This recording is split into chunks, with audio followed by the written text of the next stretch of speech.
Hello and a very good morning. You're watching the Breakfast News on Rajya television with me, Frank Pereira. Here are this morning's headlines.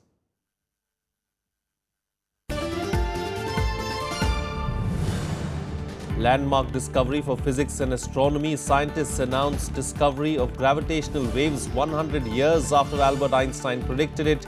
Indian scientists play important part in the discovery. India and UAE signed 7 agreements to boost bilateral relations. Deals include cybersecurity, infrastructure, investment and insurance. UAE says structural reforms needed in India for attracting FDI. Last rites of Naik Hanumanthappa to be conducted today. Soldier died on Thursday after being pulled out from under snow in Siachen, where he was buried for 6 days.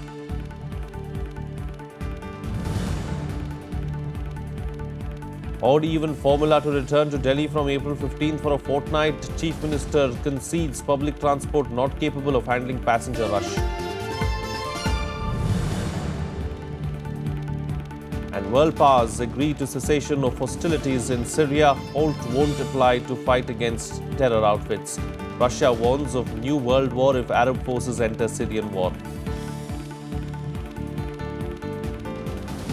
Well, our top focus on the bulletin this morning. In a landmark discovery for physics and astronomy, scientists announced yesterday that they have succeeded in detecting gravitational waves from the violent merging of 2 black holes in deep space.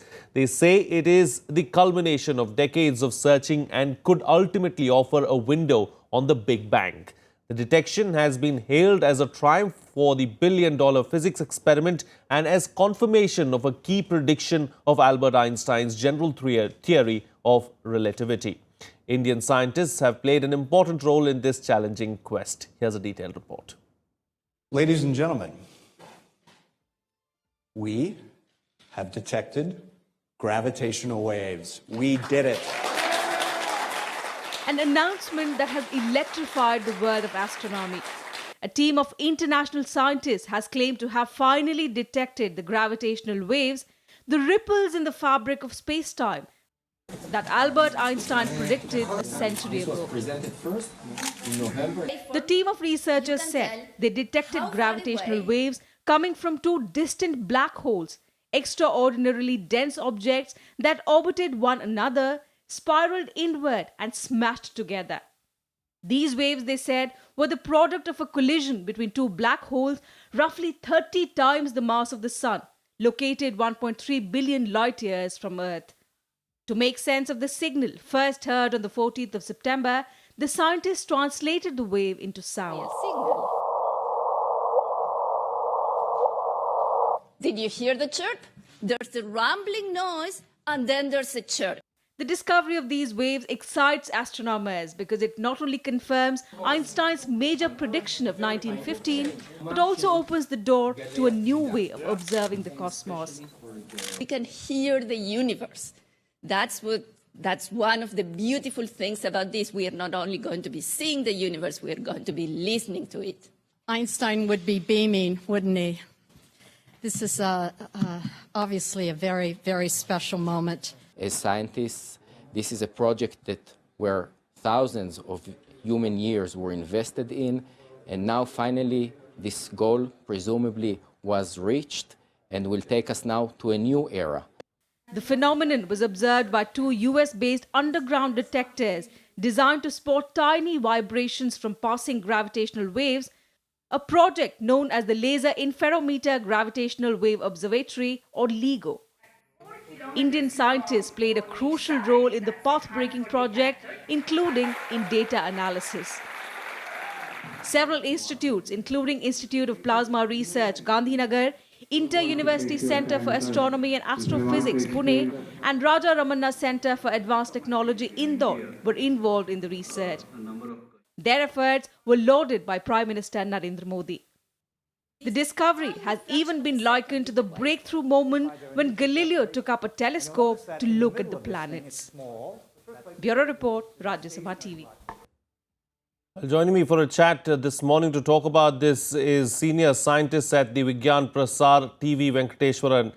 TV, a very good morning and congratulations on this discovery. Indeed, a significant discovery there. What makes this discovery such an achievement? Yeah. See, this incredible elusive waves have been dodging us for almost 100 years. Exactly about 100 years ago, Albert Einstein predicted such a gravitational wave should exist. But of course, he was very suspicious that if ever we would ever detect it. People have been trying to detect this wave for almost last 60 years. And one can say that after 60 years of hard work, they have today heard the voice of universe. Another major important aspect of this discovery is, see, when you look at sky, when you look at with your eyes, you are looking at visible rays.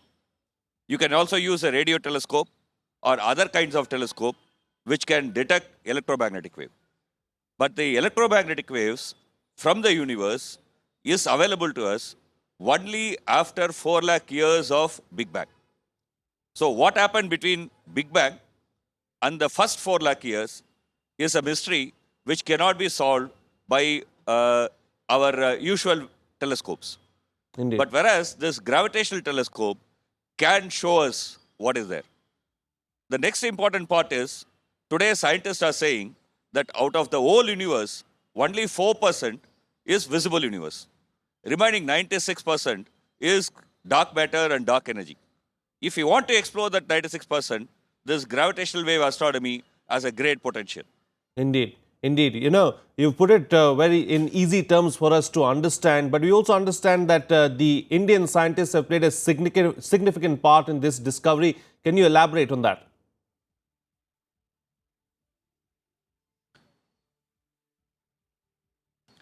Yeah, let me give an example. Suppose you go to a seashore and you see a lot of footprints. And you are actually looking for a footprint made by a particular person who had a particular weight and let's say a particular structure. Okay? How do you find it? First, you have to compute theoretically what would the footprint look like. This is what is called as modeling. You know, I mean, like when two black holes collide, what kind of signal you should expect? That you should calculate through theoretical models. In that particular aspect, the Indian scientists have made a tremendous contribution. That is why you see 35 Indian scientists' name associated with this particular paper, which has, let's say, revolutionized the whole physics. Indeed. All right. We'll have to leave to that. TV Venkateshwaran, thank you so much for joining us there this morning and putting things into perspective for us. In fact, TV Venkateshwaran spoke to a few physicists and professors of science about this historic achievement. One of them includes C.V. Viscera, who himself worked on this theory 45 years ago. Let's listen in.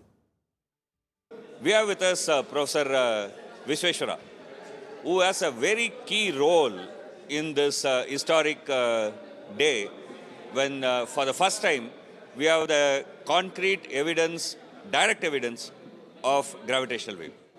Sir, can you say a few words about it? See, it has been a long quest to find the gravitational waves, and LIGO has recently found out the gravitational waves emitted by the merger of two black holes. And in my own case, I have been working on black holes for a long time, 50 years. First, I did the exploration of the structure of black holes and stability of black holes. And finally, I wanted to find out how you detect a black hole. In doing that, I did the scattering theoretical experiment on the computer where you send in a very sharp pulse, and I found, amazingly enough, a wiggle comes out like this, and which came to be known as a quasi-normal modes, which has on it imprinted this signature of the black hole. And it was pointed out, it was first named quasi-normal modes, and then it was pointed out that it is exactly like the ringing of a bell, constant frequency or constant pitch, but decreasing in amplitude or the sound volume. So it came to be known as ringing down of the black hole. When did you make this computation? Which year you made this computation? 1969, published in 1970 in Nature. August 29, 1970. Imagine 40 years before, 45 years before. He worked out this squiggle. This squiggle. That's what today we have found. Today, when they showed us what they had found out in the LIGO, at the very end, before there are a lot of gravitational waves, at the very end, this is the wiggle that came, that gave you the signature of the black hole that had been formed. When you were 32, you made this computation. Yeah. Today you find that it's actually there. Yeah. How do you feel? Well, when I made that, it was purely theoretical. At that time, people didn't even know whether the black holes existed. Yeah. They didn't even know how to find the gravitational waves. So, my own gut feeling was that both will become a reality, but it became reality. Black holes were discovered in another decade or so, and gravity waves, astronomical, came into existence. But now, both have come together and produced this wiggle, which to me was a theoretical prediction, but now completely gratified and elated, and also very grateful in all respects to people who have encouraged me, and today to How do you feel now? I'm quite elated. The advanced LIGO detectors are kind of the extreme kind of instrumentation that's available on Earth, probably the most extreme that's on Earth. And though gravitational waves have been predicted a couple of decades ago, certain academia portions have already been skeptical that it will be possible to detect gravitational waves. And in spite of those skepticisms, the LIGO project team had been kind of pushing it ahead. And today is the day where they have indicated. And these are good times ahead in the sense that this opens up a new era of gravitational wave astronomy. And we believe that it's going to open up new eras of both techniques and instrumentation and also new cosmological models of relevance to gravitational wave detection. See, one of the question, for example, Aam Aadmi might have is, after all the detectors are in US, Sure. why are we so excited about it? Fine. The detection was something which kind of puts us on a very sound footing in physics. So it's a very fundamental change. And physics is something which is universal. It's not limited to the US or to India or to any other place. If you have people living on other planets, probably they'll also be interested to know that there's a new physics evolving. And so it's not nation bound. Science is not limited by countries. The reason why in India we are excited, and specifically at Arakat we are excited, is because LIGO has been pushing the envelopes of all possible technologies, be it lasers, be it optics, be it seismic isolation, be it complex data acquisition, or even handling large data. And though this project brings all of them together and pushes the envelope, the fallouts or spin-outs from these have various consequences for various other applications. For example, if you build very precise lasers, they can work as standards of reference for other kinds of things. For example, if you build a laser with very narrow frequency, you can use it as a time standard. If you build optics of very high resolution, you can use it for calibration and interferometric measurements, which has industrial implications. Some of these technologies can be spun off for applications in medicine and other things. So it is very difficult to predict what exactly gets done, but I'm sure that the technological progress that we develop as we build this technology in India should benefit and should percolate to a larger audience and would probably benefit the immediate applications in technology, and in the larger run, the longer run, the public also. The immediate effect that I see is that it is going to push a large number of students into science, which is necessary because we are a large population, and by ratio, the amount of science students are very small. And we are going to dominate in terms of manpower and science in the future. And this is a good start because you would see that the scientific manpower is diminishing all over the world. So we see that participation in such kind of major projects not only makes our contribution to the humanity in terms of building up new science, but also builds up our own capacity in terms of technology. Thank you. Thank you for this sparing time. This is Dr. T.V. Venkateswaran from Vigyan Prasar for Rajya Sabha TV. Well, let's shift focus now and talk about something else. Abu Dhabi Crown Prince Sheikh Mohammed bin Zayed Al Nahyan will be in Mumbai today. He will visit the Bombay Stock Exchange and meet business leaders. Earlier on Thursday, India and the UAE signed 7 agreements in various fields to enhance bilateral cooperation. He held talks with the Prime Minister and also discussed issues like threat of terror outfits like the Islamic State. The Crown Prince also met the President and the Vice President. Here's a detailed report. India and the UAE have signed 7 agreements, including on cybersecurity, infrastructure investment and insurance. The deals were inked after talks between Prime Minister Narendra Modi and Abu Dhabi Crown Prince Sheikh Mohammed bin Zayed Al Nahyan.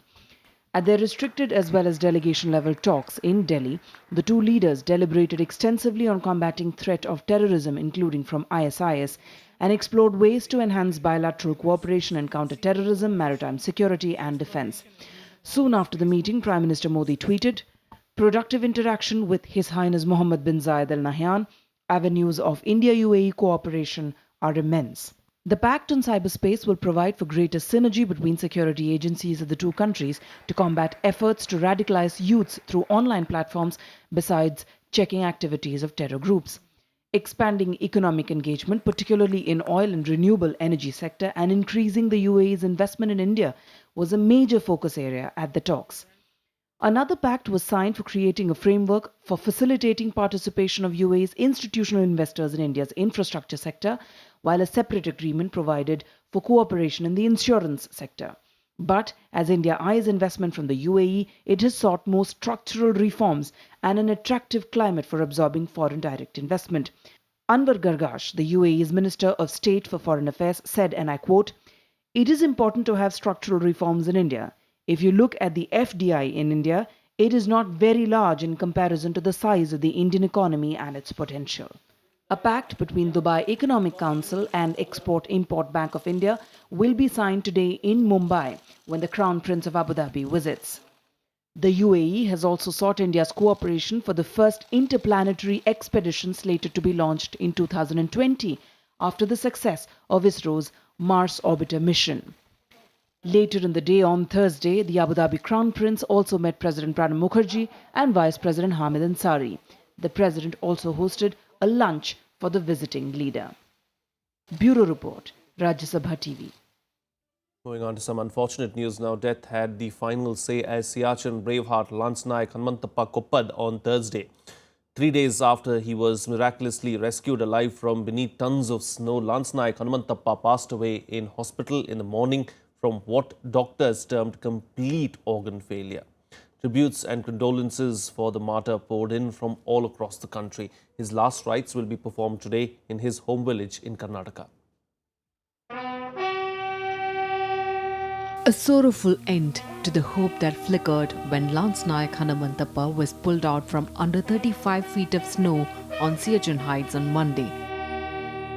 The President, Vice President, Prime Minister and Defence Minister hailed the martyr.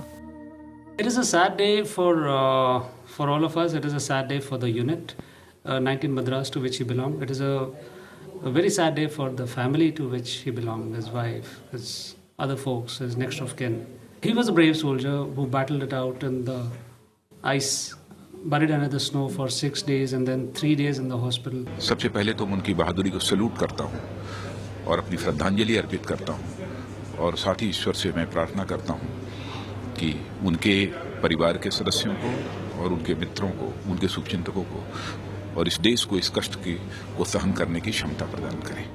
Consecutive health bulletins over the last 3 days from the Army Research and Referral Hospital in the capital spoke of multiple organ failure, brain swelling and near complete non-reaction to treatment. At 11:45 a.m. on Thursday, he breathed his last. We tried our level best to fight death for this brave Siachen warrior, but today morning his blood pressure, despite our support, despite all our measures, dropped down and he had a cardiac arrest and died about 11:45 this morning. The end hits these people, his family, the most. He leaves behind a grieving wife, a 2-year-old daughter. The miraculous rescue had raised hope in his village, Betadur in Karnataka, but it was short-lived. Later in the evening, Lance Naik's body was flown to his home state Karnataka. The state government has announced an ex gratia of Rs 25 lakh for the bereaved family. Chief Minister Siddharamaiah also announced a site, land, job for Hanumanthappa's wife and memorial for the Braveheart. His last rites will be performed in his village Dettor in Dharwad today. Government has decided to give to the deceased Hanumanthappa Koppad, who has sacrificed his life for the sake of nation, 25 lakhs as ex gratia. In addition to ex gratia amount, we are also giving 2 acres of wetland or 4 acres of dry land, and also a job to his wife and a site nearby town to his village. Lance Naik Hanumanthappa's death, along with 9 comrades after landslide on the Siachen Heights on 3rd of February, brings fresh attention to the cruel conditions Jawans face on duty on the glacier. This brave heart clung to life, overcoming huge odds till death snatched him away. Bureau Report, Rajasekaran TV.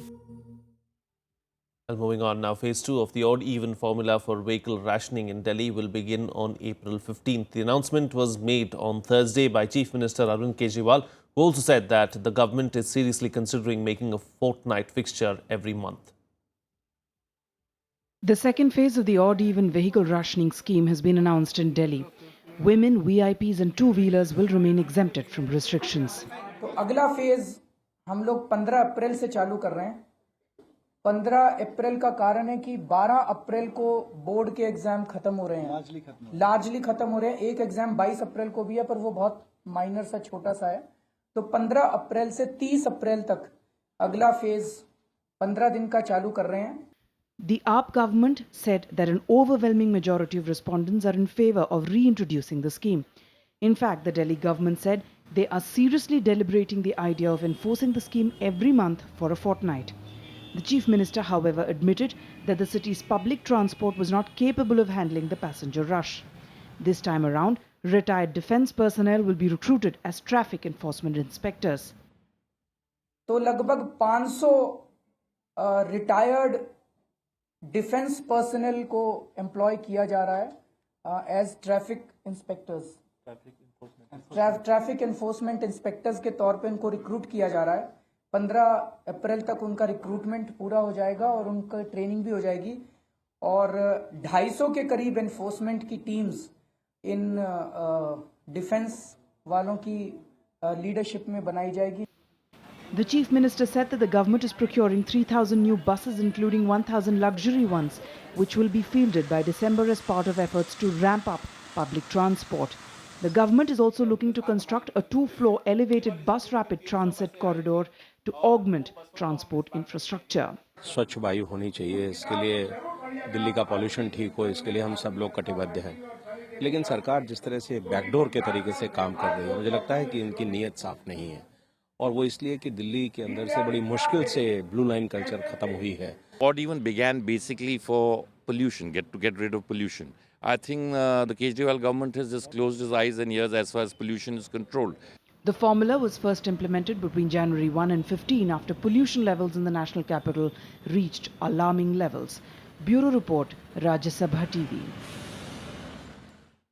From Delhi to news from Jammu and Kashmir. Now, BJP leaders in the state will meet Governor N.N. Vora on the issue of government formation in the state. The party had sought 10 days' time from the governor on February 2nd to resolve the matter. Jammu and Kashmir Governor N.N. Vora met Union Home Minister Rajnath Singh on Tuesday and discussed the way forward in the state, which is under central rule. To break the ice and speed up the government formation process, BJP General Secretary Ram Madhav will meet PDP President Mehbooba Mufti in Srinagar on Saturday. The PDP has said that they need concrete action and not assurances on the way forward for the state. Jammu and Kashmir is without an elected government since the demise of the then Chief Minister Mufti Mohammad Saeed on January 7th. As neither the PDP nor the BJP stake claim to form the government, the governor's rule was imposed on January 8th. हम चाहते हैं जल्द से एक अच्छी सरकार बने, जम्मू कश्मीर को एक नई दिशा जो मिली थी उसी दिशा में एक बढ़ता हुआ कदम भारतीय जनता पार्टी देना चाहती है। Moving on to some international news now. In a major relief for Syria, world leaders today agreed to seek a nationwide cessation of hostilities in the war-torn country. The agreement came after talks in Munich in Germany. They have also agreed to expand delivery of humanitarian aid. However, the halt will not apply to the battle against Islamic State and Al-Nusra Front. Significantly, the announcement comes at a time when the Syrian army, backed by Russian airstrikes, continue to advance in Aleppo. Thousands have fled Aleppo since both Syrian government and opposition stepped up the offensive. At Munich, the US Secretary of State John Kerry admitted that the ceasefire plan was ambitious. The Syrian support group also said that the stalled peace talks should resume as soon as possible. Meanwhile, Russian Prime Minister Dmitry Medvedev added a word of caution as he warned foreign offensive in Syria could spark a world war, hinting at the Arab and US intervention in Syria. Not easy discussions as was foreseen, but I would say rather positive. We committed to implement in full the UN Security Council resolution that was unanimously adopted in December. And now the real test will be on the implementation of what we have agreed tonight, but I think it is positive that we have achieved this common result, all united and all committed. We welcome the effort that our friends are making to relieve the Syrian people, and must be for all Syrians. We must see action on the ground. If we see action and implementation, we will see you very soon in Geneva. Meanwhile, tensions have further escalated between the two Koreas amid Kaesong shut down by the South. Kaesong Industrial Zone is jointly run by the two Koreas. Now, North Korea has threatened to sever two key communication hotlines with the South, the Red Cross hotline and another hotline with UN forces in South Korea at the border truce village of Panmunjom. A Red Cross hotline is used to communicate between Seoul and Pyongyang as they do not have diplomatic relations. Pyongyang is irked with the joint military drills by the United States and South Korea. South Korea and the US forces are conducting large-scale military drills until the end of April. North Korea is also gearing up for a massive statewide military exercise. North Korea, meanwhile, called the Kaesong shutdown a declaration of war. However, Seoul said the suspension is aimed at cutting off money to North Korea that uses the money for nuclear and missile development. Tensions escalated in the Korean peninsula since Pyongyang conducted a third nuclear test on February 12th, prompting new international sanctions. In some more international news now, at least 52 jail inmates have died in a battle between rival groups at a prison near Monterrey in northern Mexico today. 12 others were also injured. State officials said that the situation is under control. No inmates have escaped. According to police officials, as the fight began, two groups of inmates set fire to a storage area inside the jail. Significantly, the incident comes just days before Pope Francis's visit to a prison in the northern Mexican city of Ciudad Juarez. It's an area notorious for violence between drug cartels. Shifting focus to some sports news now. In the 12th South Asian Games, India again excelled in athletics and shooting on the 7th day of the competition. In the track and field events, India claimed 10 gold medals, 7 silver and 1 bronze, while Indian shooters bagged 5 gold, 3 silver and 2 bronze. Gold medals in athletics came in the women's 200, 1,500 and 10,000 meters races. Javelin throw, men's triple jump and shot put also claimed medals. In shooting, men's and women's 50 meters rifle prone, individual and team events and men's 25-meter center fire pistol bagged the yellow medal. India clinched gold and silver each in men's singles and women's doubles tennis. India has already broken its South Asian Games record of most number of gold medals at the multi-nation event. It had 118 in the 2006 edition and now it already has 140 gold, 78 silver and 20 bronze with 5 days still remaining. Sri Lanka are distant second on 25 gold, followed by Pakistan at number 3 with 7 gold and Bangladesh at 4 with 4 gold medals. And finally, of course, the second T20 Cricket International between India and Sri Lanka will be played in Ranchi today.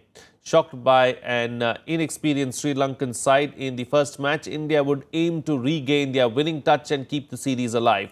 The hosts lost the first encounter of the three-match series by 5 wickets on Tuesday. Indian captain Mahendra Singh Dhoni, who will be playing before his home fans, will hope to get a typical subcontinent wicket at a ground which is hosting its first ever T20 international.